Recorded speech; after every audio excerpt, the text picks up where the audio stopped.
మీ మోకాల నొప్పులకు ఎటువంటి సర్జరీ లేకుండా ఎపియాన్ పెయిన్ క్లినిక్ అందిస్తున్న అత్యాధునిక చికిత్స.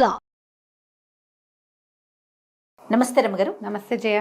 రమగారు, మనకి రైటరు అడపా చిరంజీవి గారిది వజ్రాల దీవి నుంచి మంచి మంచి స్టోరీస్ చెప్తా ఉన్నారు. ఇంకోటి ఏదైనా ఉందండి? వజ్రాల దీవిలోనే ఒక కథ ఉంది. మాట్లాడే కోతి మాయ తివాసి. కోతి మాట్లాడుతుంది, తివాసి మాయ తివాసి. బాగుంటుంది కథ. మీరు వజ్రాల దీవి పుస్తకం కనుక సంపాదిస్తే అందులోనే నేను చెప్పే కథ ఉంది. బ్రీఫ్గానే కథ చెప్తాం మనం. తప్పకుండా. ఈ పుస్తకాలని, చిరంజీవి గారి పుస్తకాలని క్లాసిక్ బుక్స్ వాళ్ళు ప్రింట్ చేశారు. వాళ్ళకి ఫోన్ చేసినా, మనం మెసేజ్ చేసినా ఆన్లైన్ వాళ్ళ నెంబర్ దొరికేస్తుంది. చక్కగా పుస్తకాలు తెప్పించుకోవచ్చు, హ్యాపీగా చదువుకోవచ్చు. చక్కటి భాష, సింపుల్గా కావాలి కథలు చక్కగా ప్రజెంట్ చేసేస్తారు. అందులోంచి ఈ కథ చెప్పుకుందాం. పూర్వమట విచిత్రపురంలో ఒక భార్యాభర్త ఉండేవారు. వీళ్ళకి జయసింహుడు అని ఒక కుమారుడు ఉన్నాడు. ఆ కాలంలో ఏంటంటే ఆయన కొంచెం జమీందారీ అది ఉండేది. ఈయన కొంచెం దానాలు ధర్మాలు అలాంటివి ఎక్కువ. ఏవో వ్యాపారాల్లో పెట్టుబడులు పెట్టి అట్లా పోయి క్రమంగా కుమారుడు పెద్ద అయ్యేసరికి ఆస్తిపాస్తులన్నీ పోగొట్టుకున్నారు వాళ్ళు. తండ్రి కూడా ధర్మభూపతి లాంటి పేరు, ఈశ్వరమ్మ గారు వారి భార్య పేరు. వాళ్ళకి ఆయన ఆరోగ్యం పెద్దగా ఉండేది కాదు. పిల్లవాడు పెద్దవాడు అవుతుంటే నాయన నీకు అన్యాయం చేశాను అలా బాధపడుతూ ఉండేవారు. పిల్లాడి చేతికి వచ్చేనాటికి ఆయన కాలం చేశాడు. తల్లి కొడుకు ఉండిపోయారు. ఇక ఈ ఊళ్ళో పువ్వులు అమ్మిన చోటే కట్టెలు అమ్మలేక వేరే ఏదైనా రాజ్యానికి వెళ్ళి ఏదైనా ఉద్యోగం సంపాదించుకోవాలని అనుకున్నారు. ఈ జయసింహుడు మంచి బలశాలి అయిన కుర్రాడు. సో యుద్ధ విద్యలు అవి కొంత తెలిసినవాడు, నేర్చుకున్నాడు. మరి ఎవరి దగ్గర ఒక వ్యాపారస్తుడి దగ్గర చేరి పనిలో చేరాడు. కానీ ఇంక ఈ ఊళ్ళో ఉండబుద్ధి తండ్రి కాలం చేశాక ఎప్పటిదో తన చిన్నప్పటిది ఒక బంగారు వస్తువు ఒకటి ఉంటే దాన్ని ఒక వ్యాపారస్తుడి దగ్గర అమ్మి కొంత డబ్బు చేసి అది తల్లి చేతిలో పెట్టి, అమ్మ ఓ 2-3 నెలలు 6 నెలల సమయం తీసుకుని కొంత సమయం తీసుకుని ఉద్యోగం ఏదైనా సంపాదించుకుని వస్తాను. ఈ రాజ్యంలో మనకి పనులు పుట్టవు, ఇంకో రాజ్యం ఏదైనా చూసుకుని వస్తానని తల్లిని ఈ డబ్బుతోటి నువ్వు ఇల్లు గడుపుకో, నేను రాకపోతే నువ్వు కూడా ఏ దాసీత్వమో చేపట్టాల్సి వస్తుంది, నన్ను క్షమించమని తల్లికి చెప్పుకున్నాడు. తల్లిని వదిలిపెట్టి ఈ కుర్రాడు ఇంకో రాజ్యానికి బయలుదేరాడు. తల్లి ఏదో కొంత ఆహారం ఇచ్చింది. ఉన్న ఆహారం 2-3 రోజులు తిన్నాడు. తర్వాత ఇంకా అడవులు, పైగా ఆ కాలంలో ఏంటంటే ఊళ్ళ మధ్య అడవులు, రాజ్యాల మధ్య అంతా అడవులే.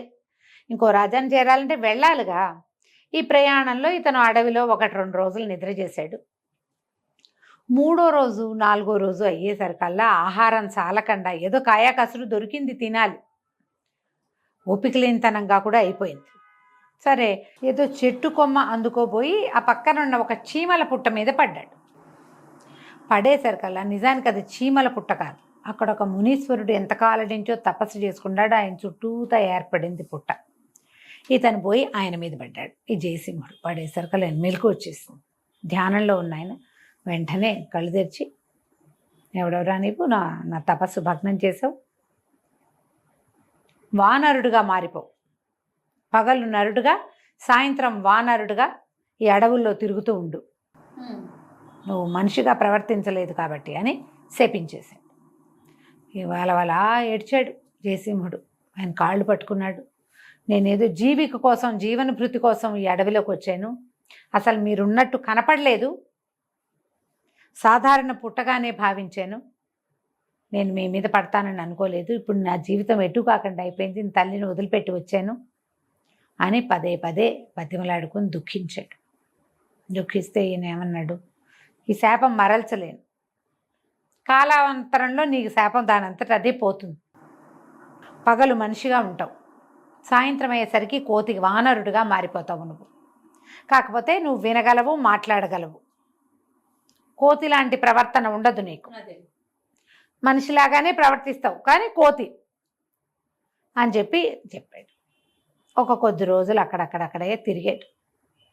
ఆ సమయంలో ఏమైందంటే ఇతను ఆ అడవిలోంచి తిరుగుతూ ఉండగా ఈయనకి ఒక స్వామీజీ కనపడ్డాడు.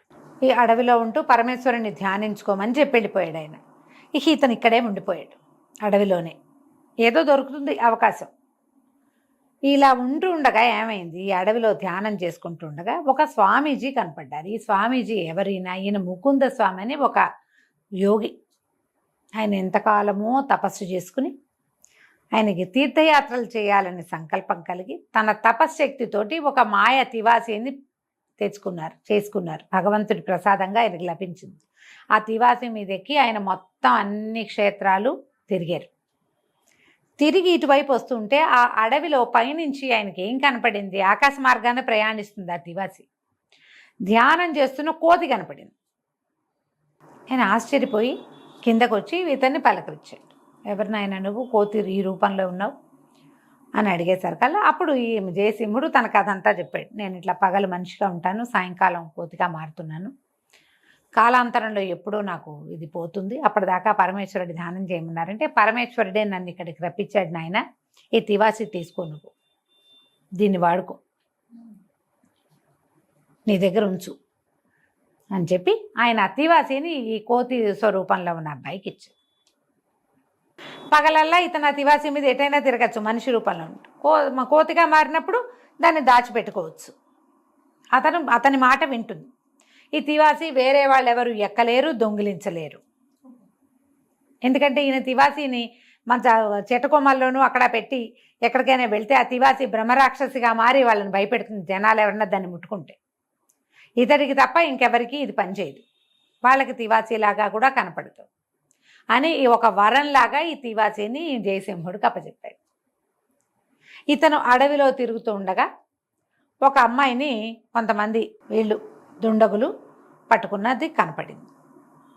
వీళ్ళేమిటి బందిపోటు దొంగలు ఒక అమ్మాయిని పట్టుకున్నారు, ఒక రాజకుమార్తెని. అమ్మాయికి ఏంటంటే వివాహం సమయంలో ఎత్తుకొచ్చేసారు. పెళ్లికూతురు గుంపు వెళ్తుంటే వీళ్ళు పట్టుకున్నారు దొంగలు. ఇప్పుడు ముందంతా నగలు గీగలు తీసేసుకుని తర్వాత అమ్మాయి బాగుంది కదా, మాలో ఎవరో ఒకరిని పెళ్లి చేసుకోమని ఆ పిల్లని బలవంత పెడుతున్న సమయానికి ఇతను అక్కడికి వెళ్ళాడు. తివాసీని చెట్టు మీద పెట్టి అతను పిలిస్తే వస్తుంది. వెళ్ళి నేను మీకు ఇది చెప్తాను, న్యాయం చెప్తాను, నలుగురు ఉన్నారు కదా, ఎవరో ఒకళ్ళు పెళ్లి చేసుకోవాలి ఈ అమ్మాయిని. ఇప్పుడు నేను ఇక్కడే నుంచుంటా, మీరు ఆ చెట్టు మీద ఉన్న ఆ పువ్వు ఎవరు ముందు కోసుకొస్తే వాళ్ళు ఈ పిల్లని పెళ్లి చేసుకుందరు. కానీ వాళ్ళ మధ్యలో జడ్జి పోస్టు వహించి తను నిలబడి వాళ్ళ నలుగురిని పరిగెత్తనిచ్చి తివాసిని పిలిచి ఈ అమ్మాయిని తివాసి మీద ఎక్కించి తీసుకెళ్ళి తండ్రికి అప్పచెప్పాడు. కొంచెం ఆ అమ్మాయిని వివాహం చేసుకోమన్న హింట్ వాళ్ళు ఇచ్చారు. కానీ ఇతను వేరే వాళ్ళకి పెళ్ళికి కుదిర్చిన పిల్లని నేను ఎట్లా చేసుకుంటాను, నేను ఎట్లా పెళ్లి చేసుకుని ఆయన మా అమ్మాయిని ఎవరు తీసుకొస్తారో వాళ్ళకి 1,00,000 వరహాలు ఇస్తానన్నాను, 1,00,000 వరహాలైనా తీసుకెళ్ళిన ఆయన అని ధనపు రాసులు మూట కట్టి చేతులు పెట్టాడు. ధనాన్ని తీసుకున్నాడు. మరి డబ్బు వచ్చింది, ఇప్పుడు తల్లిని తీసుకెళ్ళచ్చు. అక్కడి నుంచి ఏం చేశాడు, తివాసీతో సహా తన ఊరు వెళ్ళిపోయి ధనాన్ని ఓ పక్కన దాచిపెట్టి తల్లికి అది కనపడకుండా ఓ బండి ఎక్కి ఊళ్ళోకి వెళ్ళినట్టు వెళ్ళి తల్లిని వెంబడి పెట్టుకుని తీసుకొచ్చి ఈ ఊరు తీసుకొచ్చుకున్నాడు. వేరే ఊరికి మారిపోయారనమాట, ఆ ఊళ్ళో ఉండకుండా ఈ కొత్త ఊర్లోకి ప్రవేశించారు. వీళ్ళు వెళ్ళిన నగరం మహేంద్ర నగరం. దానికి రుద్రసేనుడని ఒక రాజు ఉన్నాడు. ఆయన కొంచెం అంత మంచి రాజుగా పేరున్నవాడు కాదు. వీళ్ళు వెళ్ళిపోయి ఇది చాలా సంపద ఉంది కదా, ఓ చక్కటి మేడ ఒకటి కొనుక్కున్నాడు. తల్లి తను ఈశ్వరదేవి ఇతను ఉండి చుట్టుపక్కలందరికీ కాస్త దానం ధర్మం చేస్తూ మంచివాడిగా పేరు తెచ్చుకున్నాడు.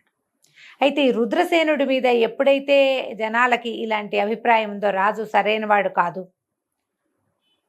కొంచెం పల్లెటూళ్ళల్లో అందరి దగ్గర నుంచి డబ్బులు బాగా పన్నులు వసూలు చేసేస్తాడు, వీళ్ళకి గ్రామాలకి కావలసిన ఏ వసతులు చేయించడు, కొన్ని చోట్ల కాటకంతో క్షామాలతోటి అల్లాడిపోతున్నారు పంటలు పండక, దానికి బాధగా ఉంటుంది.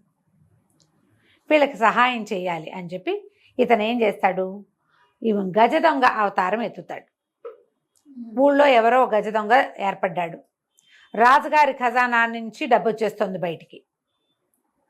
ఎప్పుడు వస్తున్నాడో, ఎలా వస్తున్నాడో, ఎంత కాపలాన్ని కట్టుదిట్టం చేసినా సరే వాళ్ళు అతన్ని పట్టుకోలేకపోతున్నారు. గజ దొంగ అక్కడి నుంచి గజ దొంగ సొమ్ములు దొంగలిచ్చేసి ఈ ఊరికి సిటీకి దూరంగా ఉన్న పల్లెల్లో పంచిపెట్టబడుతోంది డబ్బు. ఆ పంచిపెట్టేది ఒక కోతి. అది ఎలా వస్తుందో ఏం చేస్తుందో ఆంజనేయుడు అవతారంగా భావిస్తారు పల్లెటూళ్ళల్లో జనం. ఇక్కడున్న ఈ జయసింహుడు తన ఇంటి చుట్టుపక్కల కూడా కాస్తా కుస్తా దానం ధర్మం చేసేవాడు. క్రమంగా రాజుగారికి అర్థమైంది, ఎవడో ఒక దొంగ ఎట్లా వస్తున్నాడో తెలియటం లేదని కాపలాలు కట్టుదిట్టం చేశారు. వీళ్ళకి మెల్లిగా తెలిసింది, ఒక కోతి స్వరూపంలో ఉన్నది ఏదో ఒకటి తిరుగుతోంది, అది మాట్లాడుతుంది. ఎంత కట్టుదిట్టం చేశారో కాపలా. అక్కడి నుంచి ఏం చేశారు, వీళ్ళు ఒకరోజు ఇతను తిరిగి వస్తుండగా ఈ దానాన్ని దానం చేసి తిరిగి వస్తుంటే ఎవరో కుర్రాన్ని ఎలుగుబంట్లు వేటాడుతున్నట్టుగా ఎలుగుబంట్లు చుట్టుకుంటూ ఉన్నట్టు కనపడింది. ఇతని తివాసితో సహా కిందకెళ్ళిపోయి ఆ కుర్రాన్ని తన తివాసి మీద ఎక్కించుకుని రక్షిస్తాడు. పింగళుడు ఆ కుర్రాడి పేరు. ఆ పింగళుడు కూడా ఇతనితో ఉండబట్టడం మొదలు పెడతాడు. కొంతకాలానికి అతనికి కూడా రహస్యం తెలుస్తుంది. కానీ జయసింహుడు వాళ్ళ అమ్మకి ఈ రహస్యం చెప్పడు. తను రాత్రిపూట కోతిగా మారుతున్న సంగతికి తెలియనివ్వడు. తివాసి ఉన్నది తెలుసు, అమ్మ ఇది దాచిపెట్టాలని చెప్పాడు. తివాసి మీదే కదా ఆవిడ కూడా వచ్చింది. కానీ ఈవిడ చెప్తుంటుంది, నాన్న ఎవరో మాట్లాడే కోతి తిరుగుతోందిట ఊళ్ళో. అంటే అలా ఎలా ఉంటాయమ్మా అంటాడు.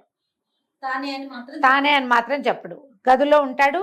రాత్రిపూట ఏదైనా శబ్దం వస్తే ఇది ఏమిటి, నువ్వు రాత్రిపూట ఎందుకు లోపల ఉంటున్నావు అని తల్లి అడిగితే ఒక యక్షుడి శాపం ఉందని,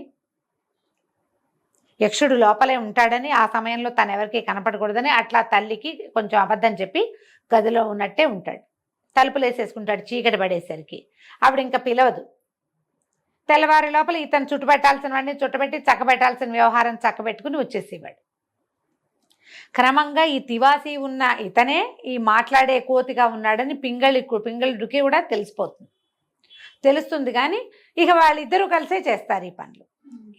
రాజుగారి సేవలో తిరిగేటువంటి ఒక అమ్మాయి, ఓ వాసంతి, ఇతనితో స్నేహం కలుస్తుంది. ఆ అమ్మాయిని రక్షిస్తారు ఒకసారి వీళ్ళు.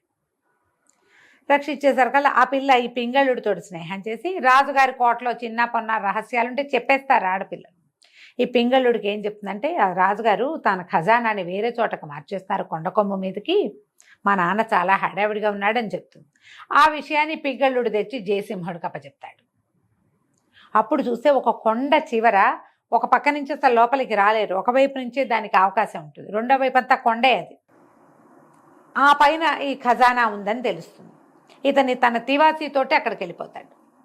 క్రమంగా వాళ్ళకి ఎదురుపడ్డం మొదలు పెడుతుంది. కోతి మొహం ఎదురుపడుతూ ఉంటుంది.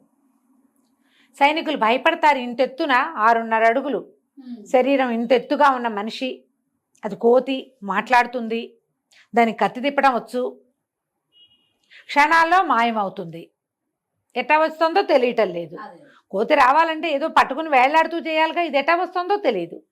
తివాసి తను కనపడకుండా ఉంటుంది ఇతరులకి. అక్కడి నుంచి కూడా ధనాన్ని దొంగతనం చేస్తాడు. ఇప్పుడు ఈయనేమంటాడు, ఎవరెవరు ఊళ్ళో దానపరులుగా ఉన్నారో వాళ్ళందరినీ తీసుకొద్దాం, వాళ్ళలో ఎవడైనా దొంగ ఉన్నాడేమోనని డౌట్ వస్తుంది. చాలా మందిని పిలుస్తారు. ఇట్లా ధర్మవారులు ఉంటారు కదా దానాలు చేసే వాళ్ళలో, జయసింహుడిని కూడా పిలుస్తారు. ఈయన 1-2 సార్లు ఆ కోతిని చూస్తున్నాడు. ఒడ్డు పొడుగు తెలుసు రుద్రభూపతికి, రాజుగారికి తెలుసు రుద్రసేనుడికి.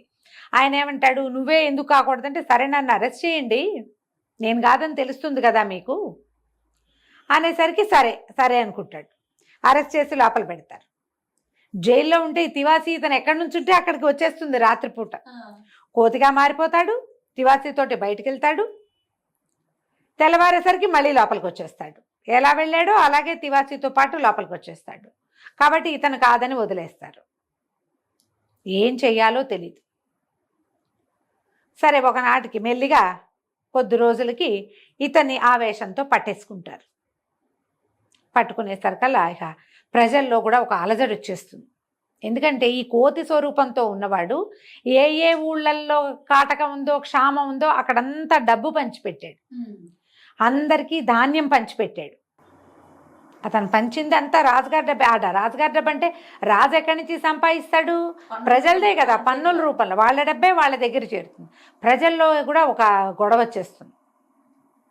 ఈ పట్టుకున్న వాడిని వదిలేయాల్సిందేనని రాజు మంత్రి చాలా ఆలోచిస్తారు. కానీ ఇక్కడ కుదరదు, ఇతను ఉరిదీస్తామంటారు. ఇతను పట్టేస్తారు. పట్టేసేసరికి ప్రజలు తిరుగుబాటు చేసేస్తారు. తిరుగుబాటు చేస్తే అతన్ని దింపేస్తారు రాజుని. జయసింహుడే మాకు రాజు కావాలంటే జయసింహుడు చెప్తాను, నేను శాపగ్రస్తుడిని అంటే. అయినా సరే పగలు మనిషిగా ఉండి రాత్రి కోతిగా ఉన్నా పర్వాలా. ఇప్పుడు కోతిగా ఉంటే కోతిది ఎలాంటి బుద్ధి, కానీ ఇతనిది ఎలాంటి బుద్ధి, ధర్మపరుడుగా ఉన్నాడు. సహజంగా అతను ఎలాంటి వాడో, ఒక జంతువుగా వనేచరుడుగా మారినా కూడా అలానే ఉన్నాడు. కాబట్టి నాకు ఇతను వీళ్ళే రాజు కావాలని వాడు చాలా పట్టుపడతారు. సరే, ఇతనికితో వివాహానికి కూడా ఒక పెళ్లి కూతురు కూడా తయారవుతుంది. ఇక దొంగలు ఎత్తుకుపోయిన కొంతమంది అమ్మాయిల్ని రక్షిస్తాడు. అందులో ఒక పిల్లని ప్రేమిస్తాడు. ఆ పిల్ల తనతో పెళ్లి కూడా సిద్ధపడుతుంది. ఈ, పట్టాభిషేకానికి సాయంకాలం ముహూర్తం నిర్ణయిస్తారు. సాయంకాలం ఇతను కోతిగా మారుతాడు. ఆ వానరుడిగా మారిన జయసింహుడి నెత్తి మీదే కిరీటం పెడతారు. కిరీటం పెట్టంగానే వెంటనే మానవ రూపు వచ్చేస్తుంది అతనికి. అంటే శాపం దానంతటా అది పోతుందని చెప్పాడు కదా ముందు చెప్పిన మునీశ్వరుడు. అప్పుడు ఈయన ముకుంద స్వామి తిరిగి వస్తాడు. వచ్చి, నాయన నీ గొప్పతనం నాకు అర్థమైంది, నేను ఇచ్చిన తివాసీతోటే నువ్వు ఇవన్నీ సాధించగలిగావు అని చాలా మెచ్చుకుంటాడు. ఇప్పుడు ఇంత ఒక రాజ్యంలో క్షామాన్ని కాటకాన్ని వాటన్నిటినీ సరిచేసి ఒక రాజుని సరిచేసి రాజుని మంత్రిని అరెస్ట్ చేస్తారు, ప్రజలంతా చావగొడతారు, కానీ తను ఒప్పుకోడు. మీరు కష్టపడి పని చేయండి, రైతు కష్టం ఏమిటో మీకు తెలియాలని వాళ్ళనేమో పనులలో ప్రవేశపెడతాడు. వాళ్ళకేం శిక్ష వేయడు, పని చేయాలంతే. అక్కడి నుంచి వివాహం చేసుకుంటాడు.